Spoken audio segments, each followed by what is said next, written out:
የኢትዮጵያ ሰብአዊ መብቶች ጉባኤ ኢሰመጎ በኦሮሚያ ክልል አርሲ ዞን ውስጥ ባለፉት 4 ዓመታት በተፈጸሙ ጥቃቶች 458 ሰዎች ሲገደሉ 38 ነዋሪዎች ያሉበት ሁኔታ አይታወቅም ብሏል። መንግስታዊ ያልሆነው የሰብአዊ መብቶች ተሟጋች ድርጅት ኢሰመጎ ይህንን ያለው በኦሮሚያ ክልል ምስራቅ አርሲ ዞን በተለያዩ ወረዳዎች በተፈጸሙ የሰብአዊ መብቶች ጥሰቶች በተመለከተ እሁድ ሐምሌ 19 2018 ዓ.ም ባወጣው ሪፖርት ነው። ባለ 37 ገጽ ሪፖርት ከ2014 እስካለፈው ግንቦት 4 2018 ዓ.ም በዞኑ የተፈጸሙ የሰብአዊ መብት ጥሰቶች የዳሰሰ እንደሆነም ተገልጿል። ሪፖርቱ እንደሚያስረዳው የኢሰመጎ ባለሙያዎች ከመጋቢት 3 እስከ 9 ቀን በዞኑ የተለያዩ ወረዳዎች ተገኝተው ምርመራ አድርገዋል።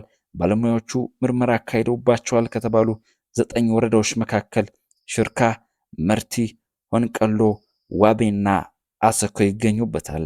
የምርመራ ባለሙያዎቹ በእነዚህ አካባቢዎች ከሟች ቤተሰቦች፣ በጥቃት ጉዳት ከደረሰባቸው ሰዎች፣ ከአይን ምስክሮች ጋር ቃለ መጠይቅ እንዳደረጉም ሪፖርቱ ላይ ሰፍሯል። ከኢትዮጵያ ኦርቶዶክስ ተዋሕዶ ቤተክርስቲያን አርሲ ሀገረ ስብከት ቤተ ክህነትና ከወረዳዎች ቤተ ክህነቶች የተገኙ መረጃዎች እንዲሁም አስረጂ ሰነዶች የምርመራው አካል እንደሆኑም ተጠቅሷል። በአርሲ ዞን የተመዘገቡ የሰብአዊ መብት ጥሰቶች መፈጸም የጀመሩት ከ4 ዓመት በፊት መሆኑን የሚገልጸው ሪፖርቱ በአካባቢው የሚገኙ የታጠቁ ቡድኖች የአካባቢው ማህበረሰብ ላይ ሃይማኖት መሰረት ባደረገ መልኩ የኦርቶዶክስ ተዋሕዶ እምነት ተከታዮች ላይ ጉዳት ማድረሳቸውን ያትታል። በሪፖርቱ መሰረት በእነዚህ ዓመታት ውስጥ ከፍተኛ የሆነ ሞት፣ የአካል ጉዳት፣ የንብረት ውድመት፣ አስገድዶ መሰወር፣ እገታም ተፈጽሟል። አብያተ ክርስቲያናት ላይ ዝርፊያ መድረሱ እንዲሁም ታጣቂዎች በርካታ ቤቶች ማቃጠላቸው አክሏል። የኢሰመጎ ሪፖርት ከ2014 ዓ.ም አንስቶ በአርሲ ዞን 9 ወረዳዎች ውስጥ 458 ሰዎች መገደላቸው ይገልጻል። ከዚህ ውስጥ 4 የአካባቢ ነዋሪዎች የሆኑ የመንግስት ታጣቂዎች ሚሊሻ እንዲሁም የተጠቀሱ ሲሆን ቀሪዎች ሟቾች ንጹሃን እንደሆኑ ሰፍሯል። የሰብአዊ መብት ተሟጋች ከሟቾች ውስጥ የ349 ያህሉ ስም የተገደሉበት ስፍራ እንዲሁም ጥቃት የደረሰበት ዕለት በሪፖርት አካቷል። በጥቃቱ የተገደለች የ7 ወር ሕፃን ጨምሮ የ67 ሰዎች ፎቶግራፍም ይፋ አድርጓል። ሪፖርቱ ከግድያ በተጨማሪ የታጠቁ አካላት ሃይማኖት መሰረት ያደረገ እገታ እንደመፈጸሙ በመግለጽ ይከሳሉ። ሪፖርቱ ከግድያው በተጨማሪ የታጠቁ አካላት ሃይማኖት መሰረት ያደረገ እገታ እንደፈጸሙ በመግለጽ ይከሳሉ። የማስለቀቂያ ገንዘብ ከተከፈለ በኋላ ነፃ የወጡ ሰዎች ቢኖሩም አንዳንዶቹ ክፍያ ተፈጽሞ መገደላቸው ያነሳሉ። ሌሎች ደግሞ ከታገቱ በኋላ የት እንዳሉ እንደማይታወቅ ጠቅሷል።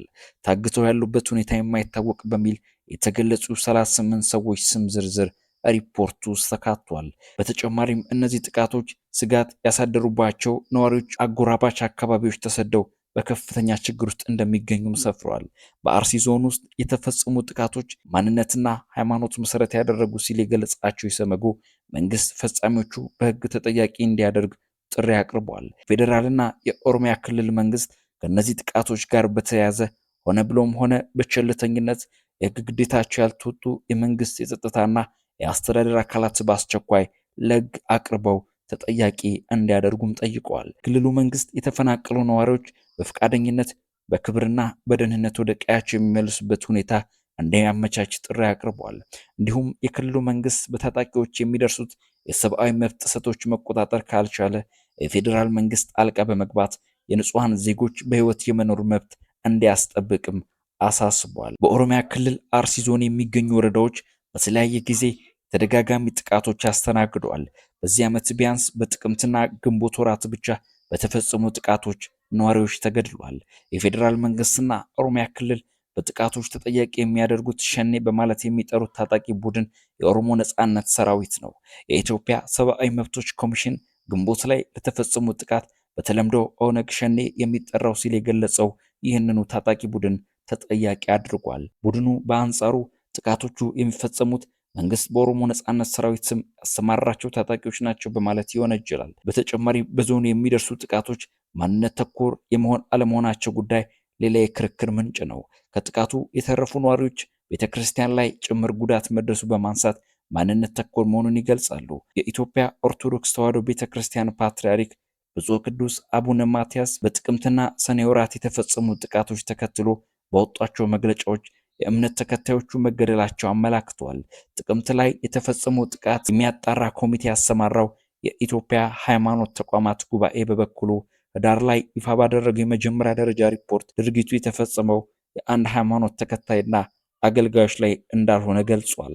የጠቅላይ ሚኒስትር ጽሕፈት ቤት በበኩሉ ግንቦት ላይ በኦነግ ሸኔ አማጽያን በንጹሃን ዜጎች ላይ በተለይም በሃይማኖት ተቋማት ውስጥ የተፈጸሙ ጥቃቶች ዓላማቸው በኢትዮጵያ ለመረጋጋትና የምርጫ መስተጓጎል መፍጠር እንደሆነም ገልጿል። ለመረጃ ምንጭ ቢቢሲ ዋቢ አድርገናል።